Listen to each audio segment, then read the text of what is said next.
Hello छात्रों, आइए आज हम लोग क्लास 9th और 10th के first chapter parts of sentence का अध्ययन करेंगे। तो चलिए शुरू करते हैं। जैसा कि आप लोग जानते हैं, आपके बोर्ड के पेपर में पार्ट्स ऑफ सेंटेंस से संबंधित 2 नंबर का क्वेश्चंस पूछा जाता है, जिसे हम रीऑर्डिंग के नाम से जानते हैं, जो आपके पेपर में 2 नंबर का होता है। तो आइए हम लोग रीऑर्डिंग के फर्स्ट चैप्टर का अध्ययन करते हैं। तो छात्रों, रीऑर्डिंग का अध्ययन करने के लिए हमें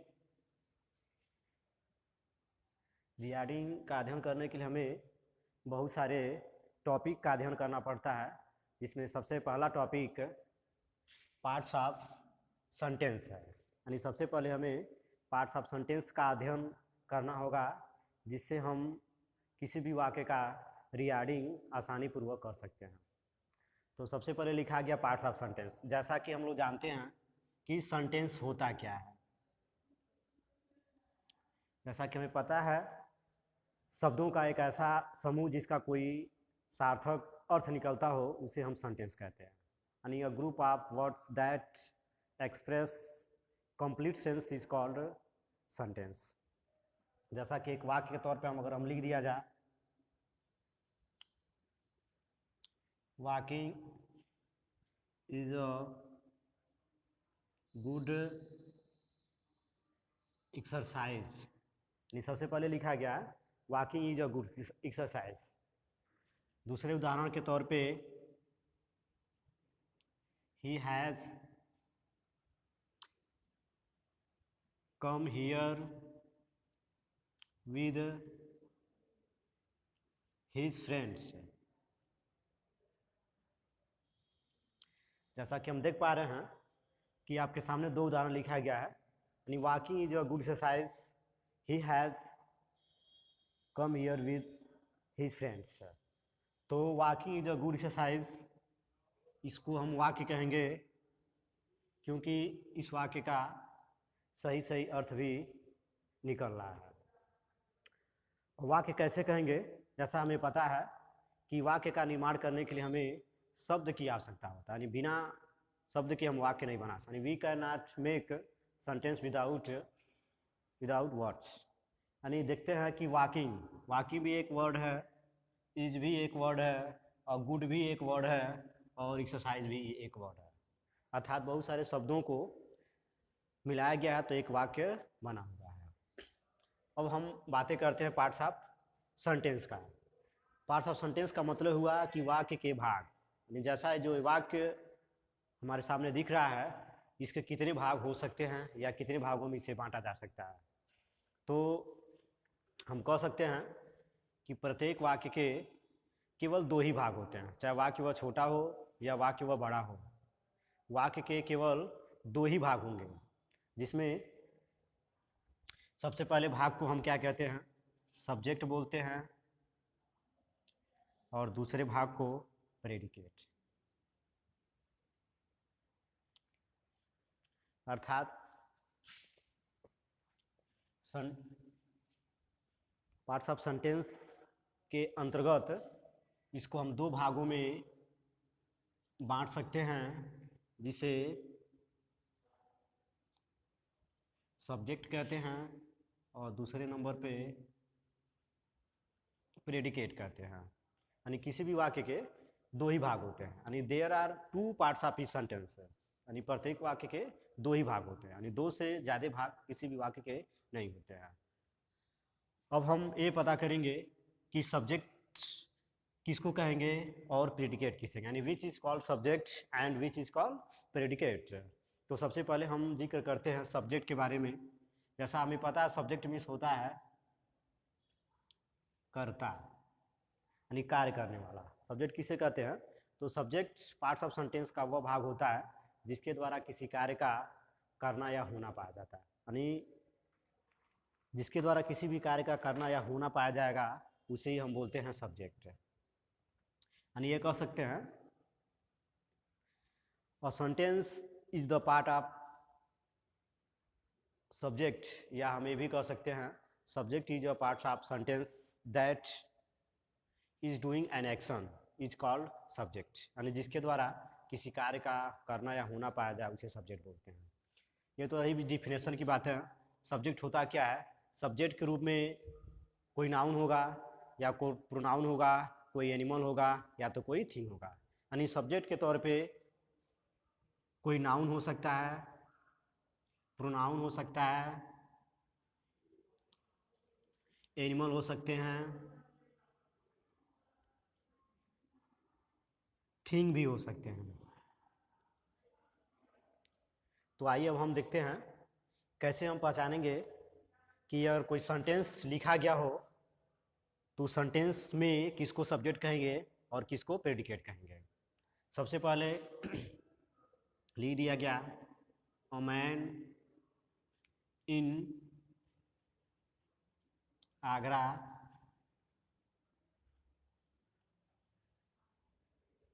रीड्स। दूसरे उदाहरण तौर पे ही इज प्लेइंग क्रिकेट। तीसरे नंबर पे N old man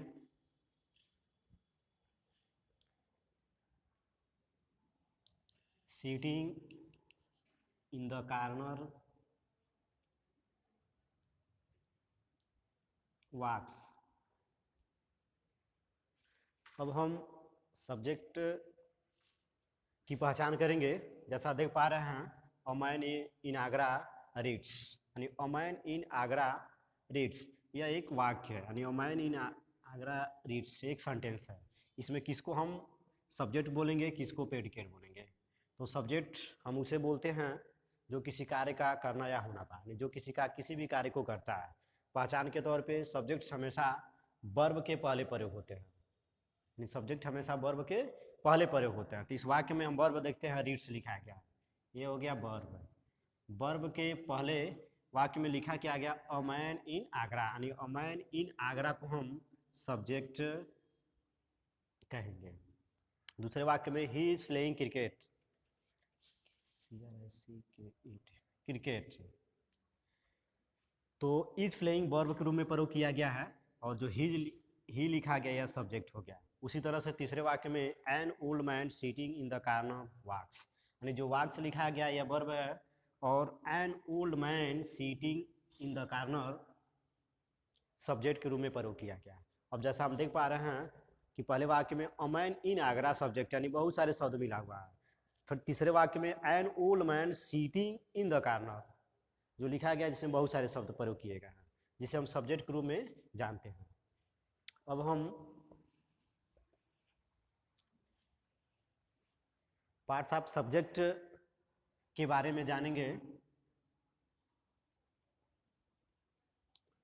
parts of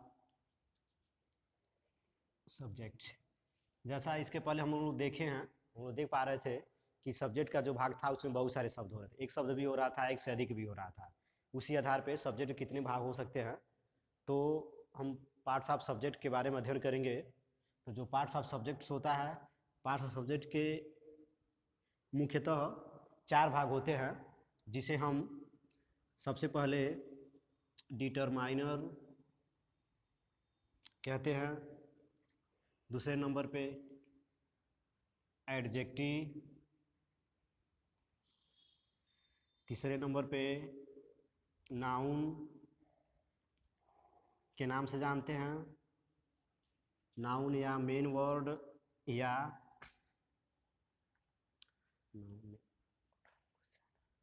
इसी को हम बोलते हैं हेड वर्ड। और चौथे नंबर पे एडजेक्टिव फ्रेज।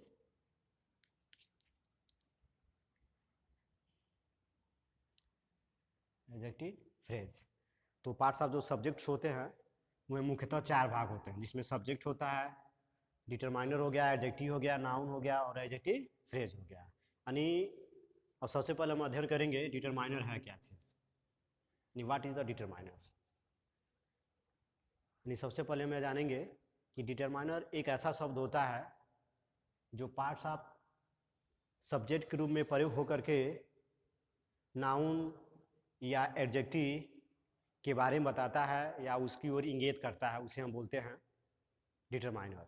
और डिटरमाइनर हमेशा नाउन के पहले या एडजेक्टिव के पहले प्रयोग होता है, उसे ही हम डिटरमाइनर बोलते हैं। जैसे लिख दिया गया एन ओल्ड मैन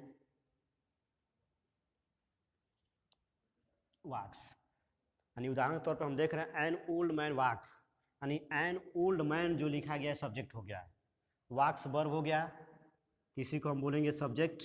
और सब्जेक्ट में बहुत सारे शब्द लिखा हुआ है, इसमें सब सब्जेक्ट का पहला भाग हो गया डिटरमाइनर। डिटरमाइनर है क्या चीज़ है, तो मैन जो लिखा गया नाउन हो गया, ओल्ड जो लिखा गया एडजेक्टिव हो गया, और इन दोनों के पहले क्या लिखा गया, तो एन लिखा गया है, इसी एन को हम बोलेंगे डिटरमाइनर। यानी डिटरमाइनर वे शब्द हैं जो वाक्य में नाउन के पहले या विशेषण के पहले प्रयोग हो करके इनके बारे में बताता है, वह कहलाता है डिटरमाइनर। डिटरमाइनर के रूप में बहुत सारे शब्द यूज हो सकते हैं, जिसमें ए हो गया, एन हो गया, दी हो गया, दोज हो गया, दीज हो गया, हीज हो गया, हिम हो गया, सम हो गया, यानी इस तरह के बहुत सारे शब्द होते हैं। यानी जब भी ये किसी नाउन के पहले या एडजेक्टिव के पहले प्रयोग होते हैं तो इनको हम डिटरमाइनर के नाम से जानते हैं। दूसरे टॉपिक हम बातें करते हैं adjective. What is the adjective. Adjective में हम लोग जानते ही है कि जो शब्द किसी भी नाउन या प्रोनाउन की विशेषता बताता है उसे हम एडजेक्टिव कहते हैं। यानी विशेषता बताने वाले शब्द एडजेक्टिव होते हैं। और हमें ये भी पता है कि एडजेक्टिव कहाँ प्रयोग होता है, एडजेक्टिव हमेशा उस नाउन के पहले प्रयोग होता है जिसकी विशेषता वह बताता है। जैसा कि हम देख पा रहे हैं एन ओल्ड मैन लिखा गया है, जिसमें ओल्ड जो शब्द है वह एडजेक्टिव है, क्योंकि ओल्ड जो शब्द है वह मैन की विशेषता यानी मैन को क्वालिफाई कर रहा है, मैन के बारे में बता रहा है, इसलिए जो ओल्ड हो गया यह एडजेक्टिव हो गया।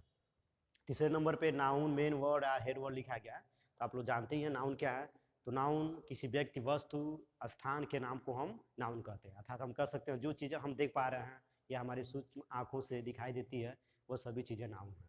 तो सब्जेक्ट वाले पार्ट में नाउन कौन होगा, तो नाउन हम देख पा रहे हैं मैन हुआ, यानी मैन को हम नाउन कहेंगे। नाउन कह सकते हैं मेन वर्ड या हेड वर्ड। चौथे नंबर पे एडजेक्टिव फ्रेज लिखा गया है।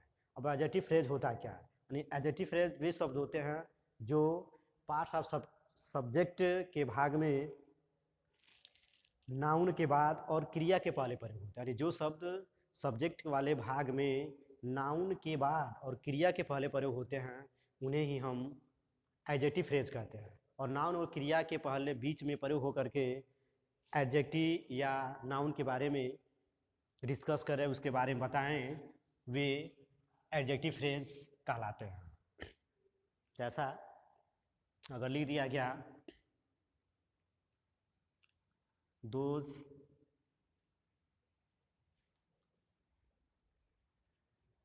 बॉयज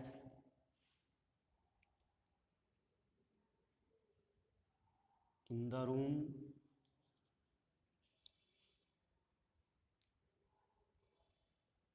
टॉक, लिख दिया गया those boys in the room talks.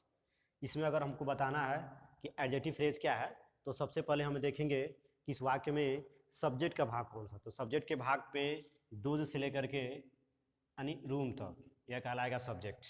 अब सब्जेक्ट में ही हमें एडजेक्टिव फ्रेज ढूंढना हो तो एडजेक्टिव फ्रेज वे होंगे जो नाउन के बाद आता हो और क्रिया के पहले। तो नाउन हो गया बॉयज, ये नाउन हो गया, क्रिया हो गया टॉक, वर्ब हो गया, इन दोनों के बीच में क्या प्रयोग किया गया, तो इन द रूम प्रयोग किया गया है। तो इसी को हम बोलेंगे एडजेक्टिव फ्रेज। यानी हमें कहा जा सकता है कि सब्जेक्ट के भाग के रूप में डिटरमाइनर, एडजेक्टिव, नाउन और एडजेक्टिव फ्रेज होते हैं। यानी सब्जेक्ट के भाग के रूप में अगर हम बातें करें तो सब्जेक्ट के मुख्यतः 4 भाग हैं, जिसे हम डिटरमाइनर कहते हैं, एडजेक्टिव कहते हैं, नाउन कहते हैं और एडजेक्टिव फ्रेज कहते हैं। अब हम लोग पार्ट्स ऑफ सेंटेंस के 2 भाग सब्जेक्ट और प्रेडिकेट के बारे में अध्ययन करते हुए हमने पार्ट्स ऑफ सेंटेंस का अध्ययन किया, इसके भाग का अध्ययन किया। अब हम लोग अगले वीडियो में पार्ट्स ऑफ प्रेडिकेट का अध्ययन करेंगे।